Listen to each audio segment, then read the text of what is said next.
Hello, all you happy people. Welcome to my nightmare. I don't know why I said that. That's not really anything. Things are good right now. Things are fun. Oh, man. So, it is November 30th. We're 2 days after Thanksgiving. Hello, Mr. Nope.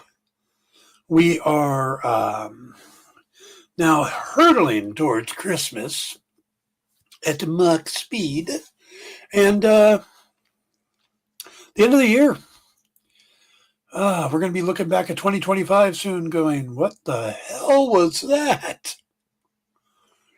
But got some interesting things to talk about tonight.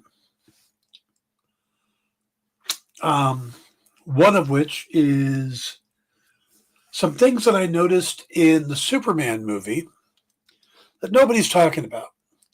Things that people used to specifically complain about in superhero movies. And James Gunn came in and went, look, see, here's this is, and it doesn't matter. Here's that is, and it doesn't matter. So it's kind of an interesting look at it. So we're going to talk about that. We're going to talk about Green Lantern. Not the upcoming. That seems to have been pushed back a bit. Hey, Ed. We're going to talk about the Ryan Reynolds movie. I have an odd, interesting connection to the movie. But I rewatched it on Thanksgiving Day. I'll explain why. But I have some thoughts on it. And for anybody who's a football fan, 2025 has been the strangest football season I have ever seen in my life. And my team is the perfect example of that. And they started off 1-3. And everybody was down on them. Everybody just said, oh, they're a horrible team. And pretty much the idea was that at 1-3, they were the worst, one of the worst teams in football. They would win a game and people would be like, how did you win? How did you lose to the Carolina Panthers? And you'd see that like on everything. People were talking about that. But then they've come back and they've won big games and they shut out the Falcons 30-0. Then they beat the Falcons again. And then back and forth. And then every time you think, oh my God, these guys are pretty good. They're going to be, and then they'd lose a game. They were going into last week and everybody was like, oh yeah, the Panthers are just like half a game out of first place. All they have to do is beat the 40. They lost to the 49ers 20-9. And now everybody's like, well, you know, the team's young. They're really not there yet. They're inexperienced. The quarterback, you know, he's inconsistent and stuff. So this week they went up against the LA Rams that were pretty much the best team in football. And they beat them 31-28. So yeah, the Panthers are back to being, oh my God. So I don't know what's going on with this football season. You know, they lost to the Saints, one of the worst teams in the NFL. And they beat the Rams, one of the best teams in the NFL. I don't get it. I don't.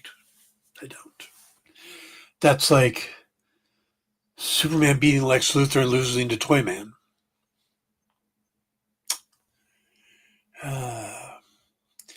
As years flew by, according to Mr. Nope, they get faster and faster every year. You know, my brother has an interesting take on that. And this is my brother's logic. He said that when we're young, you know, we're 10 years old, and a year goes by. Well, a year in reference to our life is like 1/10 of our entire life. That's a lot. That's a huge chunk, 1/10 of our life. Because at that point, we've only lived 10 years. But then when we're 30, 1 year is just a 30th of our life. That's a much smaller proportion, so it goes a lot faster. So I guess that's in reference to our lifespan, how long each life, the longer we live.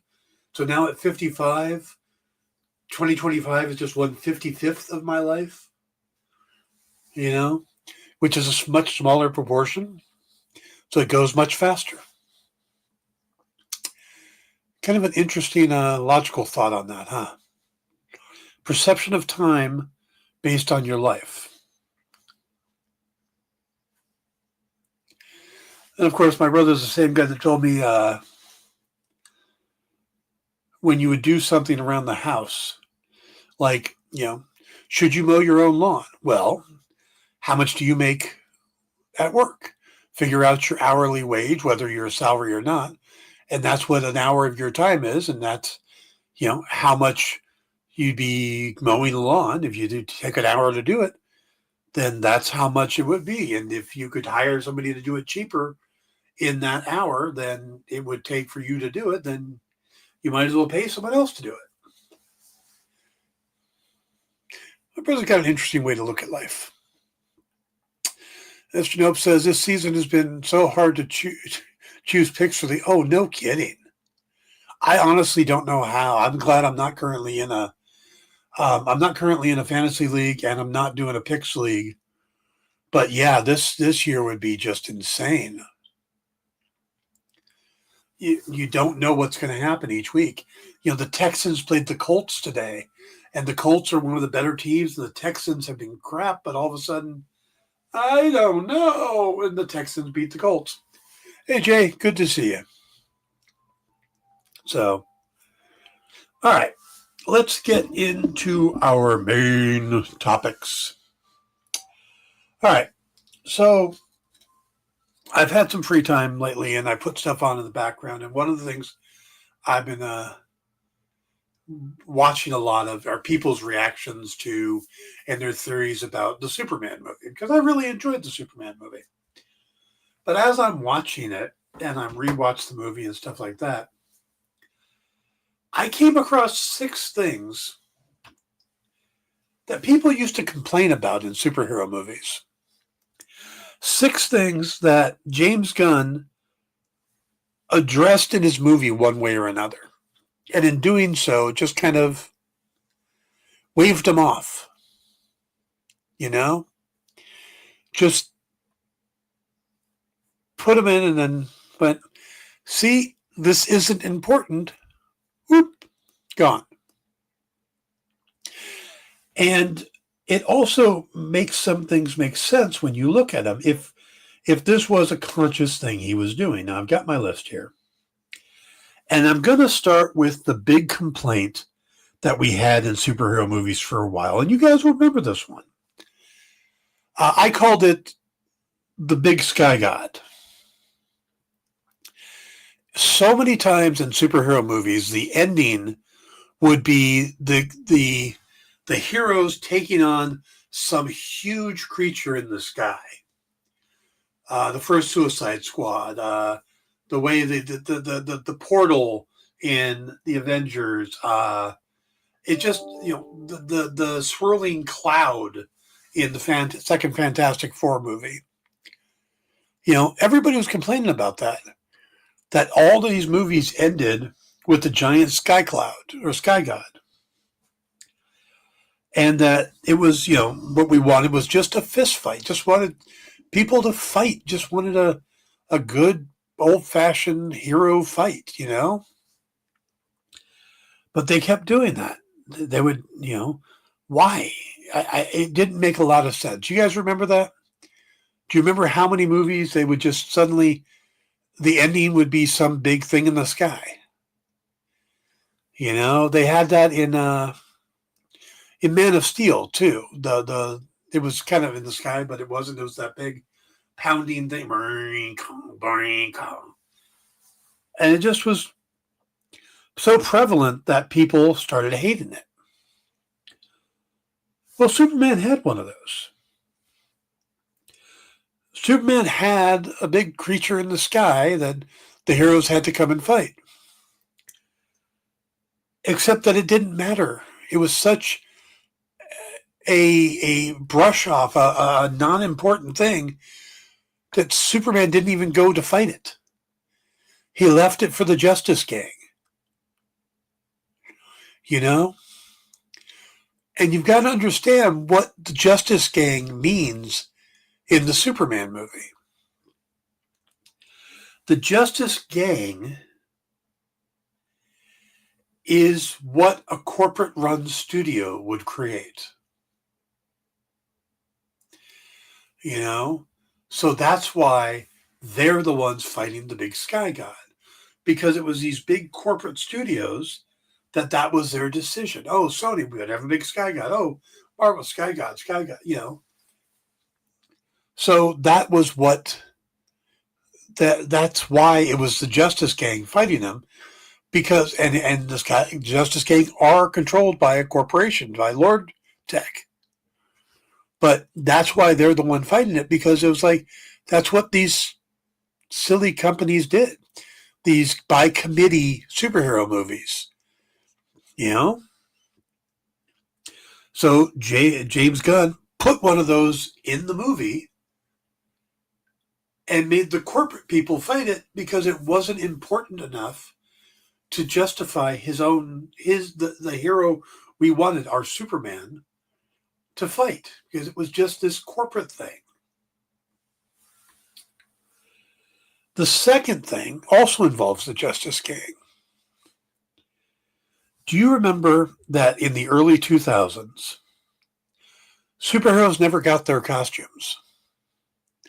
They've got these leather biker versions of them. The X-Men had their leather suits. Daredevil with Ben Affleck, he had some kind of weird leather suit. Everybody had leather suits and stuff. YouTube apparently doesn't like the word cellophane. I don't think anybody likes the word cellophane. But so that was the thing, is that they kept doing these leather suits. Well, Superman, the James Gunn hero, is in one of the most comic accurate costumes we've ever gotten. He's got the trunks. He's got the big S. He's got, you know, the blue and red. He's in a costume. The Justice Gang, they're in the leather outfits. That's not Guy Gardner's outfit. That's not Hawkgirl's outfit. That's pretty close to Mr. Terrific's outfit. You know? I was trying to say Giant S from Superman 2 would solve all the problems. Oh, yeah, that thing. Jeez. Even as a kid, I looked at that and went, he can't do that. Where'd that come from? Why is he throwing a plastic S on them? So, again, the Justice Gang is the way James Gunn is addressing all the stupid little things that they used to do before they started going, no, people want what was actually in the comics. You know? So that's two of them there. The big Sky God and the leather suits. And again, that was just dealt with by the Justice Gang. Superman didn't even need to deal with those things. He's got a real costume. He's fighting real villains. All right. Now, the third thing. What was Marvel known for years? That their villains were always what? They were clones of the hero. They had the same powers. Ant-Man is a perfect example of that. Yellow Jacket is not a comic book villain. Yellow Jacket is another persona of Hank Pym. So what did they do? They turned, Cross. What was it? Cross. The Corey Stoll's character, who becomes Yellow Jacket, is a different villain altogether in the comics. And it's like a crosshair over his eye or whatever it is. It's a weird costume, very low, not a popular character. But they turn him into Yellow Jacket. So Ant-Man is fighting somebody with shrinking powers. So that's, evens them up. Captain America is fighting Red Skull, who's a super soldier. Then he takes on the Winter Soldier, who's a super soldier. Iron Man takes on, Darren Cross. That's it. Iron Man takes on Ironmonger. Well, that's pretty normal from that. But then in the second one, they take Whiplash and they put him in an Iron Man suit. Basically, Whiplash never had the Iron Man suit. So that's their thing for a long time. They would make the hero or the villain a power match for the hero. That way they could fight on even terms and whatnot. It was just this thing they did over and over again. So, of course, James Gunn introduces Ultraman, who is literally a clone of the hero. Same powers, same everything, And the funny thing is that so many of the complaints that you hear about the Superman movie is, well, why is he so vulnerable? Why is he always getting his ass kicked? Well, he went up against somebody who has the exact same powers as him, which in a Marvel movie makes somebody very dangerous, and who is technically a better fighter because he's got all these people who have trained specifically to fight him, whereas Superman, he's never trained. I mean, there's no thing of him. He's not like Bruce Wayne wandering the world studying all these different forms of martial arts. Superman's just strong. He's never worried about training. He does. I mean, it comes up in the comics sometimes, but here he is. He's not a fighter. I mean, he's got strength. He's a brawler. And that's a different kind of fighting. So if you put a brawler against somebody who can use his strength against him, use his moves against him and stuff, that guy's going to win. Yeah, Jay says, that's why I like Tyler Hoechlin so much. His Clark could fight without powers. That's cool.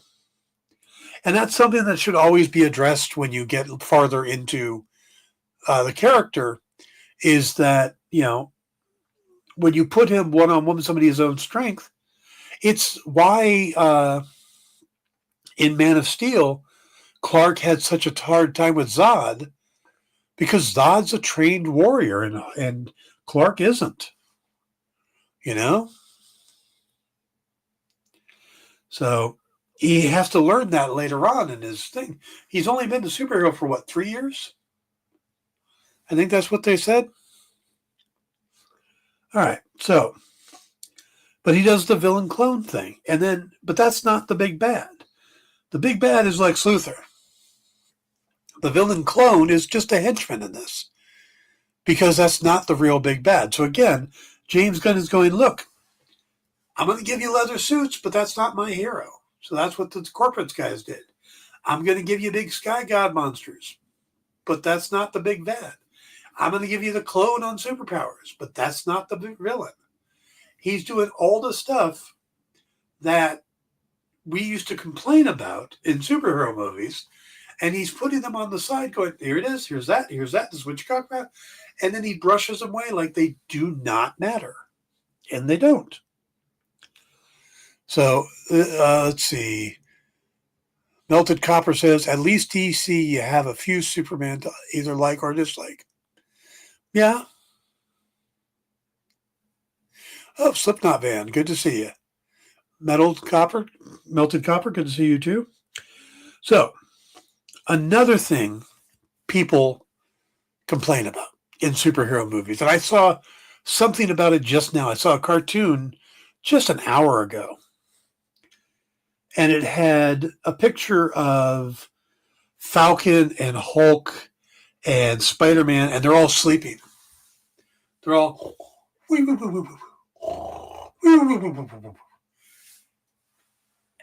the thing says what they're doing while other heroes fight to save the city.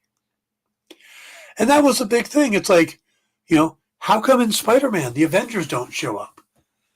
How come when the Hulk, well, this character's doing something that, how come, In Spider-Man, why didn't Daredevil show up? That's the problem with a cohesive universe like that, or an interconnected universe, is that when something is happening, you got to go, well, where are these other characters? Why aren't they showing up? That's what they do. If there's a shootout in the middle of a street, don't you start going, well, the cops are going to show up. Any movie you hear shots get fired, suddenly you're like, well, the cops are going to show up soon. They got to do this. The cops are going to be there. So where are these other heroes? When did the Avengers show up? Stuff like that. Well, in the Superman movie, there's a giant effing kaiju. As Steve Agee's character, as Economos says in the Suicide Squad, we have a kaiju up in here. But he said it with cursing. Let's see, Melton says, if James Gunn is going to tease imps in DC project and have a one-note imp world joke, and neither Batmite or Mistleplex appear, because he's just establishing that there's different worlds, but there's a good chance Mr. Mxyzptlk will show up, but it just in a different movie.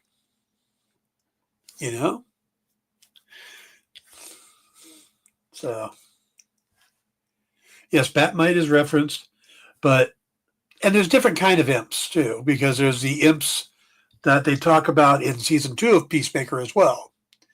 So, but you got to remember that Peacemaker season 1 is not all necessarily canon. So just because Batmite's mentioned there doesn't mean Batmite is in. I think there will be a Batmite because James Gunn loves Batmite, but all the Superman characters, what James' problem? Well, that's the thing is, so here he is, he's fighting a giant kaiju, and the other heroes show up. They're there. Oh, hey, look, there's a giant kaiju battle in the middle of Metropolis. We've got other heroes in Metropolis. Oh, look, they showed up. They showed up to help. And they've done it before because they've referenced having worked together and being friends. Even though he's not part of the team, he's. So there's another thing that people talk about and they complain. Like I said, I saw a cartoon today about it. Sure enough. So James Gunn says, yeah, where are the other heroes? They're right here. Right here. Also, while complaining, the door gag, C.W. Snyder should have got a joke door. I got to tell you, the slow garage door was absolutely hilarious to me. And it clicked at just the right time because it's like all the tension. Oh, yeah, we're going to find him stuff.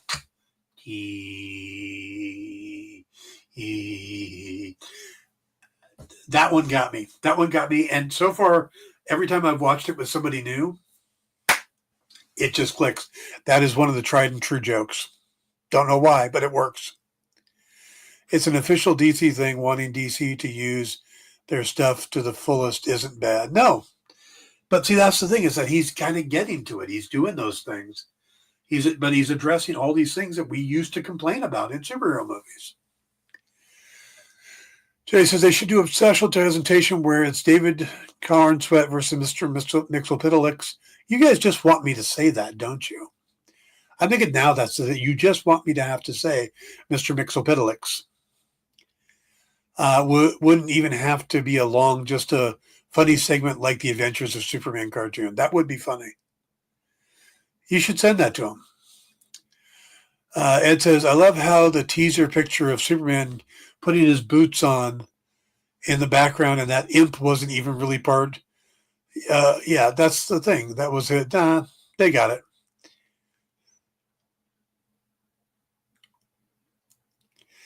I wouldn't put it past Gunn to do that or to do some kind of like Christmas special with Mxyzptlk and stuff like that. So, but again, it just, that's the way he's handling it, is he's saying, look, there's this bigger universe. There's all these other people, and he's he's embracing the problems that other people that the people have complained about. Warwick Davies would be an excellent choice as Mr. Mxyzptlk.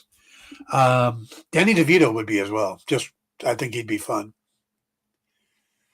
I got my one like from James Gunn on Threads. Oh, yep, man. I'm sorry I beamed in, but this imp thing bugged me. It's all right. Melted Copper. There's certain things about certain movies that bug me, and it's hard to get past. So give him time. I think he will get to it. Otherwise, it's a fun thing to think that character's out there. All right. So those are 4 of the things. The 2 other things. One is something people are still complaining about with Marvel, and that's the post-credit scenes never paying off. You seen Hercules yet? Hercules show up anywhere? End of Love and Thunder. He's going to go get Thor. How about Eros and where's Eros? Any sign of Eros? No.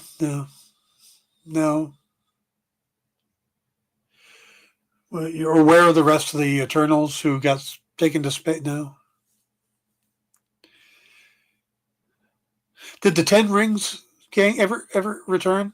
Because they were supposed to return? No?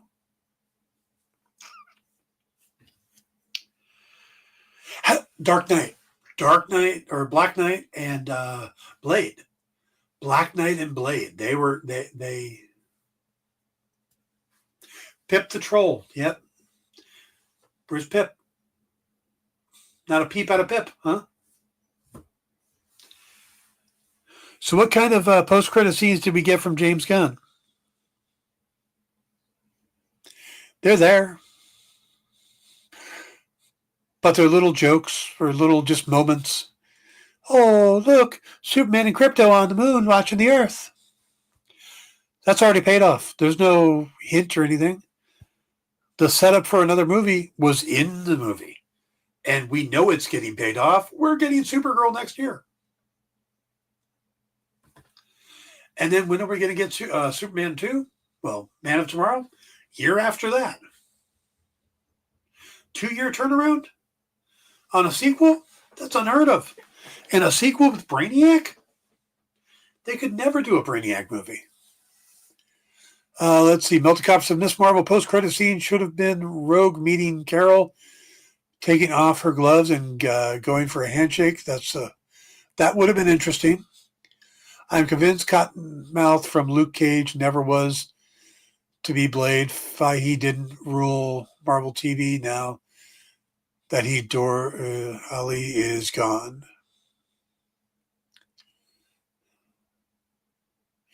Yeah, 5 years and counting for the Batman sequel is way too long. I will give you that. But we know there's a script and pre-production has begun. Production is supposed to start. I'm keeping my fingers crossed. But there is a script, and that's key. So, but yeah, post-credit scenes paying off. James Gunn is just not giving us one that has to be paid off. He's giving us just ones that little treats if we stay, but no big deal. He's not using the current movie to set up the next movie. He's using the current movie to tell a story.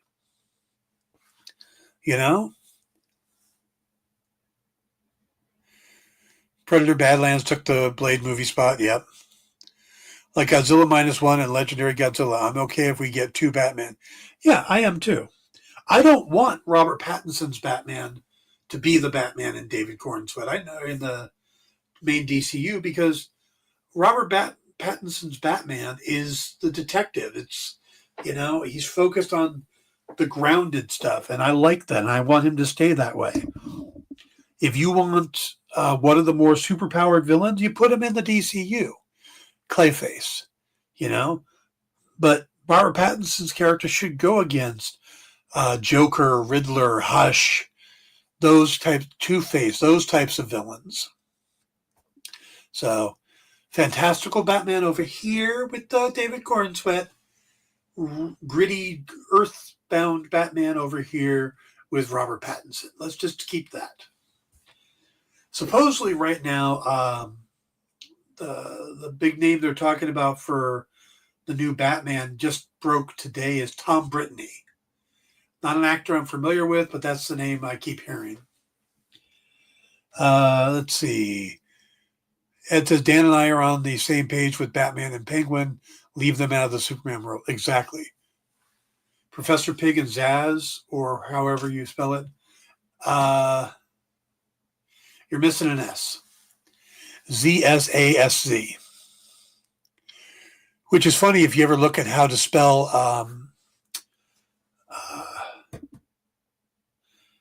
the Question's real last name. Vic Sage.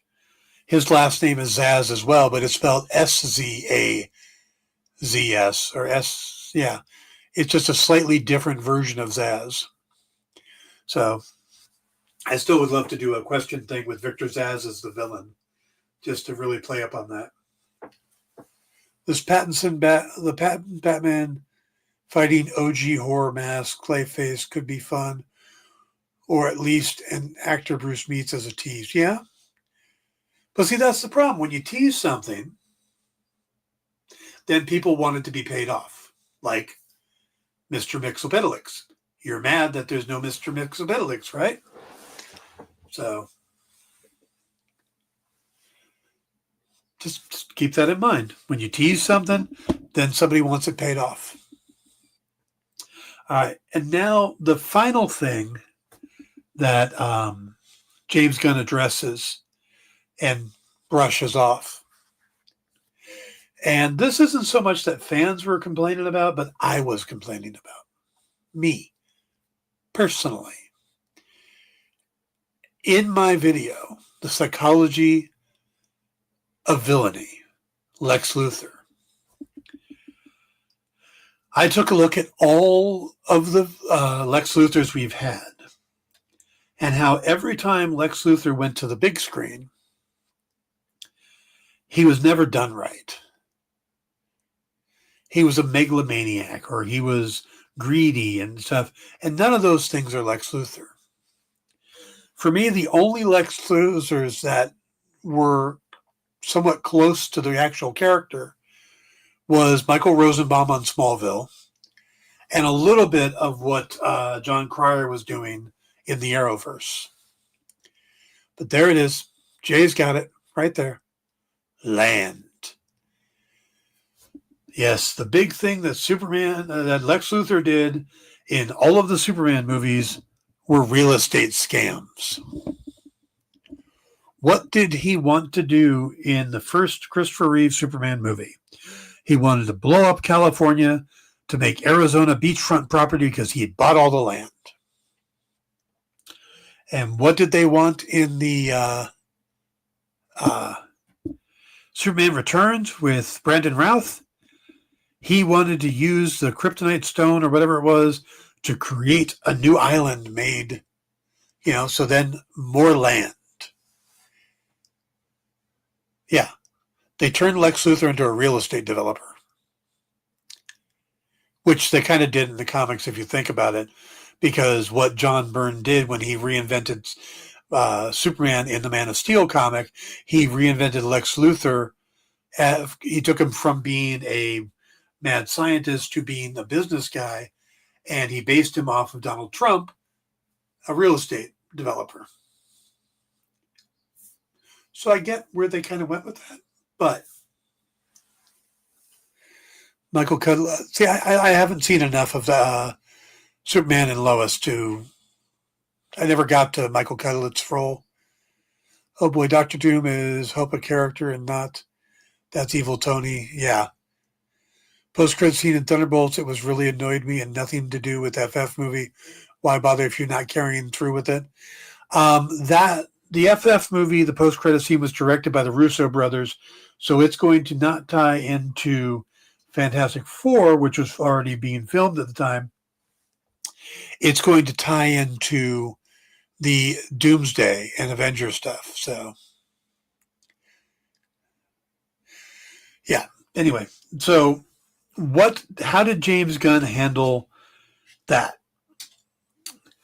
For a long time in the movie, it's believed that the reason Lex is doing what he's doing is because he's made a deal with the people of Baravia that when Jaranpur is taken over, he gets half of Jaranpur.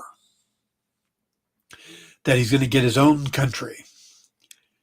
And it's obvious that Gunn recognized it because the character Otis is in the movie. Now, they don't bring you a lot about it, but Otis is in the movie. But Otis never gets a last name in the Richard Donner film. But they give him a last name in this, and the last name they give him is based on the little map when Gene Hackman is showing Christopher Reeves his master plan, and he's got it laid out, all these cities and stuff. One of the cities, or one of the areas, is called Otisburg. And Otis kind of put in there, it was his nice little thing. That was like, oh, that's going to be my city. Like the henchman was going to get one. So when they made the character in the new movie, they made his last name Berg. So he's Otis Berg. So it's obvious that the real estate scam thing, the lands thing, was, they paid attention to that. So we find out in the movie that the whole Jaranpur thing has nothing to do with him wanting part of a country. It all has to do with the fact that he wanted to discredit Superman enough that the people of Earth not only let him kill Superman, but they thank him for it. That's the key. That's the whole thing. It's not just him getting away with killing Superman. Lex is a narcissistic personality. He has narcissistic personality disorder, which is more than just being a narcissist. This is specifically a thing where he needs people to need him and to love him, and to, anybody that makes him look lesser, that's his enemy. And that's the whole basis for this. So the fact that Gunn gets it, and he sees that, Lex doesn't just want to kill Superman. Lex could have killed Superman in a lot of ways, but quietly, and gotten away with it. But that's not what he wanted. And he didn't want to just, why didn't he just, he had Lex, or he had Superman in that other realm. Why didn't he just kill him then when he had him weakened by kryptonite? Because that's not what he wanted. It's not the death of Superman that mattered. It was everybody loving Lex for killing Superman, for putting him back on top again. That's what it was all about. That's what all of his machinations were for, is to change public opinion, bringing down Superman and lifting him back up to the top, which is where he thinks he needs to be. So there is a real estate scam in there, but it's not important. It's not the true motivation of Lex. And those are all, like I said, that's one of the 6 things that James Gunn did. It's like, oh, you don't want leather suits? Well, there's the leather suits, but our guy has a real suit.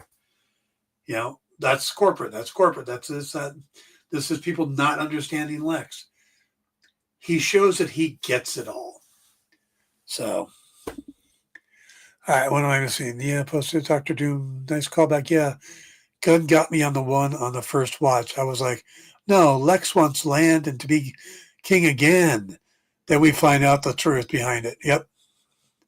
Danzig is called Psychology of Villainy, Lex Luthor. Oh, thanks. I also did one on the Riddler, by the way, before the Batman movie came out. So, and I am contemplating doing another one in free time. I'm looking at Sinestro, which seems to be like a good choice for that. Lanterns is going to be an interesting somewhere goofy Gardner next to two serious lanterns. Yeah, but he won't be as goofy. That's the thing you can tell is that they shift, to kind of the appropriate moment. See, that's the thing that gets me is a lot of people talk about that. Well, James Gunn makes things too comedic and that doesn't work over here. Or that doesn't work over there. Haven't you had moments in your life where you're being silly and then there's a serious situation and you're being very serious? Most people can do that. Most people can switch to the appropriate thing at the time, the tone. Some people can't. And we have, don't like those people, Oh, he's silly all the time. He doesn't take anything seriously, Well, Gunn, you can shift tones. Characters can shift tones. You put Guy Gardner in a very serious situation, he's probably going to be a very serious character. Jay says, waiting patiently for the Lanterns footage to show up, ready to see Chip. Chip's mentioned, but he's not supposed to actually be seen in the footage that was shown. Yeah, I don't know if they'll show Chip, but man, squirrels are getting all the love in the James Gunn universe, aren't they? I think raccoons should start protesting. Gunn used to love raccoons. Now it's all squirrels. All right, so those were my thoughts on things that James Gunn subtly brushed off. Very well, Ashley. So, all right, switching gears, since we're talking about Green Lanterns. So Thursday was Thanksgiving, and I was doing the cooking. Lisa, who usually helps me with stuff like that, actually went to her family's for Thanksgiving. We're trying, because she won't be able to go up there for Christmas because she's working now. It's a long story. Needless to say, she was up there for Thanksgiving. So now, luckily, my nephews were here with their families. My ex-wife was here, Debbie. They all pitched in and helped. They really helped a lot. Well, by 5 o'clock, everybody had left. We were done. I was exhausted. So I went to lay down, and I thought, I'm going to put on a movie and just kind of fall asleep to a movie. And for some reason, I put on the Green Lantern. Ryan Reynolds. Was that 2011, 2013? Now, I got to tell you, I've got a little history with this particular movie. In 2005 and 2006, I was still programming, but I was also doing some writing and stuff. And I was talking with a film producer about some things. And he was sending me these scripts that would come by on his desk. And he sent me some pretty interesting stuff. I saw a script. There's a Netflix series, I think it is, with Orlando Bloom about a cop working with fairies, stuff like that, as a TV series. Well, originally that was a movie, and I got to read that script way beforehand. You guys know the famed Supermax script, where Green Arrow goes to prison? Carnival Row, yeah. I got to read the movie version of that script before it became a series. It was very different, but it was good. I'm surprised it took that long to get made. I've read the Supermax movie where Green Arrow goes into prison and has to fight his way out. Well, one of the scripts that I got sent was an early draft of Green Lantern. Now, this was Greg Berlanti and Mark Guggenheim. And another person got involved too. the interesting thing is those guys went on to create the Arrowverse. They went on to do some pretty amazing stuff. So what happened? Well, what I remember of the script is pretty similar to most of what is in the movie now. But there was a different ending. There was a moment where, how do I explain it? Hal goes to rescue Carol, but they're in a plane and they end up falling out of the plane and the ring is out of juice.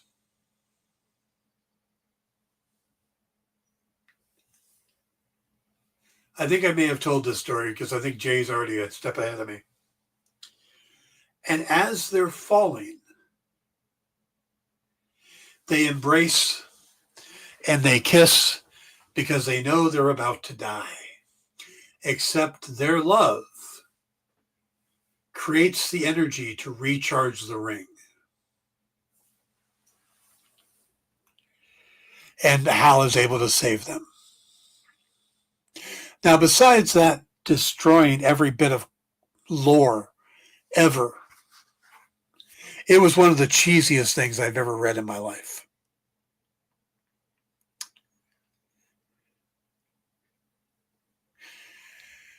And, you know, you could have explained it away a little bit if they were hinting as Carol as a Star Sapphire. Because maybe her love, maybe they could have explained it, but they didn't in the script. So the fact that what we got was better than what we could have gotten says a lot. But I want you to think about that Green Lantern movie. Michael Clark Duncan as Kilowog. Perfect casting. Hey, William. Oh, glad you found the channel, man. Welcome. So we're talking about the Ryan Reynolds Green Lantern movie right now. I do this show every Sunday, so please come be a regular. Well, all right. So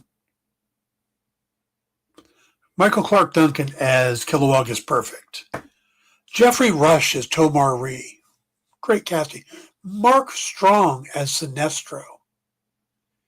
These were all brilliant castings for the extra Green Lanterns in this. Peter Skarsgård as Hector Hammond. Great. The rest of the cast, Ryan Reynolds, Taika Waititi as his friend.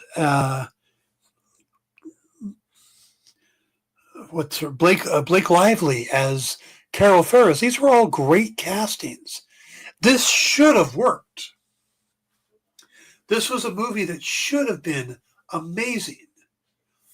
Martin, fuck, now I can't remember his name. Martin Campbell, the director of Casino Royale, directing this.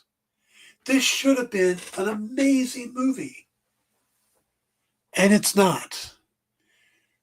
It's not even close. Yeah, talk about a credit scene that never pays off.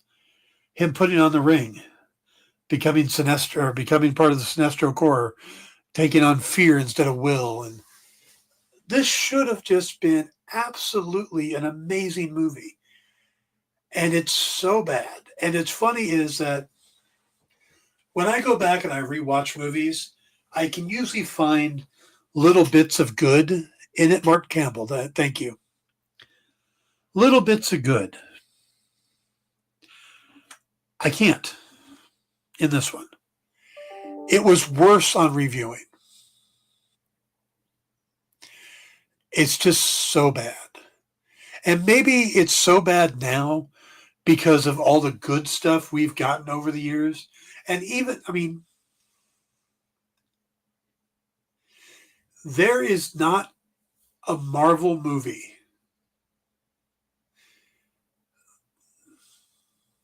There's not a Marvel movie that I think is worse than that Green Lantern movie. I had to pause because there's one that's close. And even that's better.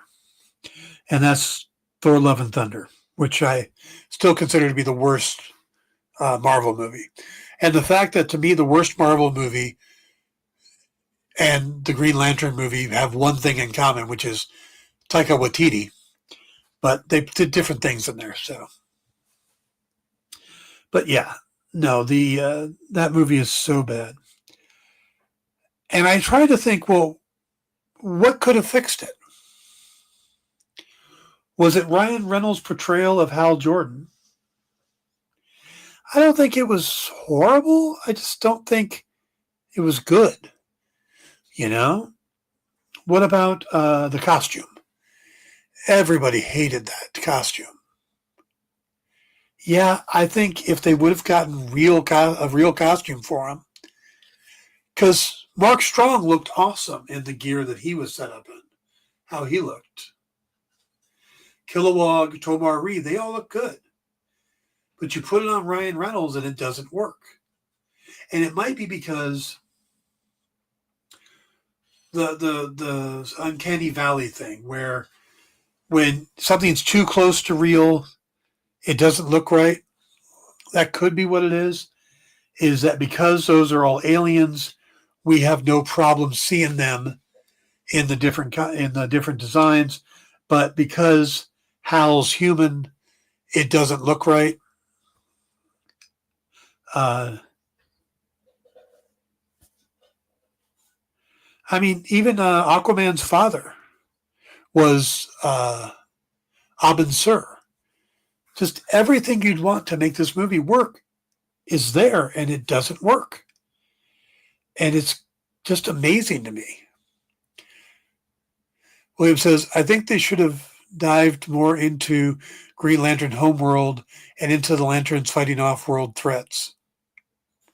See, that was another one. That's one that had the big Sky God thing that we talked about earlier.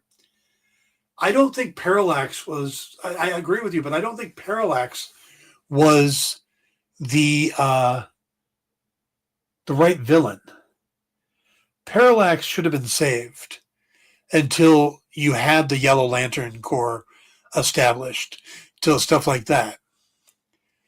Ed says, I've never seen that movie, and after listening to Ann, I don't see me watching it any time in the near future. No. Even sometimes bad movies, I say, yeah, you should watch it just to. At least you should watch Love and Thunder, even though it's bad, because there's some cool things in it. The fight scene in the black and white world is cool looking. There's a few cool things. The screaming goats make me laugh. The Green Lantern movie is just bad. I mean, even in my mind, I had made it better. I thought, well, there was some cool things, but overall, no.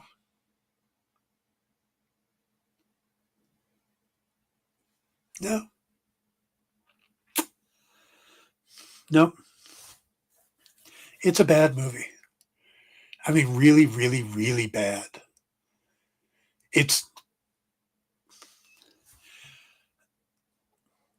But like I said, it's got all the components.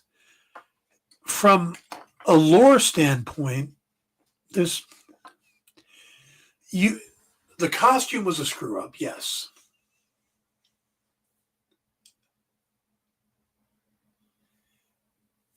But the problem isn't they didn't get the lore. The problem is that it's just bad dialogue, bad storytelling. All the pieces were there to have put together a good movie. It says, I saw Love and Blunder, didn't care for it. Would you rate Green Lantern higher or lower than Madam Web? Ooh.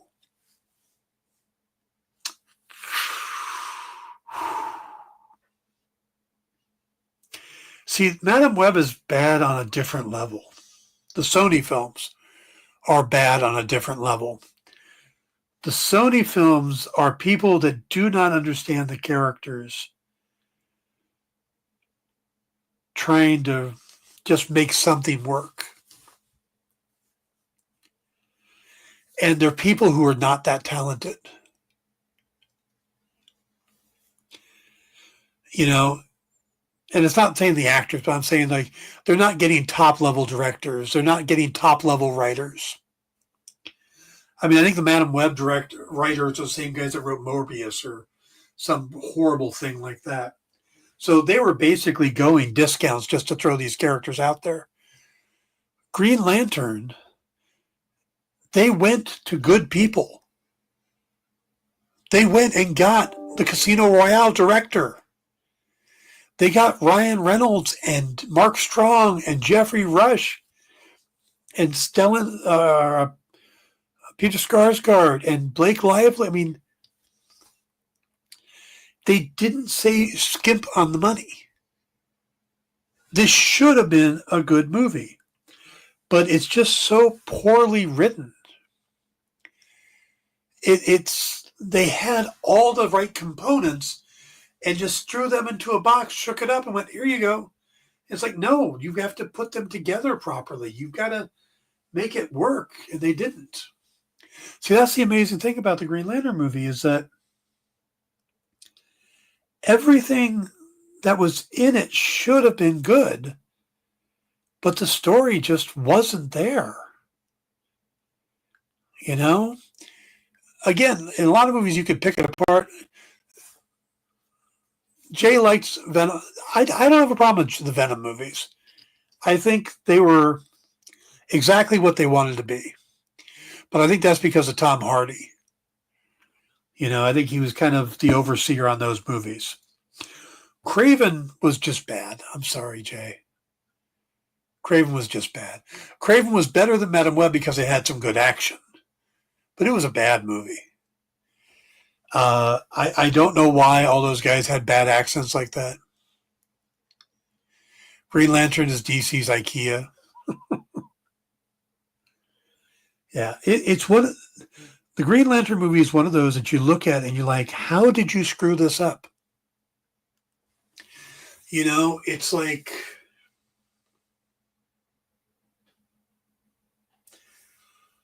going to one of the best restaurants in the world and getting a crappy dinner. It's like, I know you've got all the good ingredients back there. I know you've got talented chefs. What the hell happened? Why is this garbage? That's what Green Lantern is. It had all the components and it should have been a good movie. You know? I mean, I think that's one of the things that Marvel in the early years was great about is that they went out and got all the right people to make it work. You know, hey, we're going to do a Captain America movie. It's going to have a lot of the World War II stuff. We need someone who can kind of make an earnest hero like that work in that time period. Hey, let's get Joe Johnston, who did The Rocketeer, which was almost identical. Yeah, let's do that. That's why it worked. They went and got talent. These guys, there was no reason Green Lantern wasn't good. It just wasn't. Tom Hardy had good chemistry with Venom in the movie. Tom Hardy had good chemistry with himself. All right, Jay, have fun with Kyle. Say hey. All right, yeah, and I'm going to wrap that up here too. So that is my hour. But yeah, so that's the things that James Gunn did, which I thought were subtle, nice little things of having to do with the stuff people used to complain about in superhero movies, and my thoughts on Green Lantern. That was just bad for being bad. I don't know. Normally, I can look at a movie and go, oh, I would do this to fix it or that to fix it. I would just start from scratch. Same cast. Give me the same cast, the same director. I know I could do something better than that. But I know I wouldn't have put Parallax in it, that's for sure. Great seeing you too, Ed. I hope you all had a good Thanksgiving. William, welcome. Jay, Mr. Nope. Everybody, melted cheese. Why does it think it's melted cheese? Melted, thank you. Everybody who showed up, I really appreciate it. Thank you for tuning in. Please hit the like and subscribe buttons if you haven't, the thumbs up, whatever. If you haven't subscribed to the channel, please do so. I'm here every Sunday talking comics. Melted Copper, thank you. And if you guys have any topics you'd like me to cover, remember, just reach out through YouTube, through Facebook. Let me know, and I will do my best to talk about it. So thank you all for tuning in. I hope you have a great week, and I will see you next Sunday. Good night, everybody.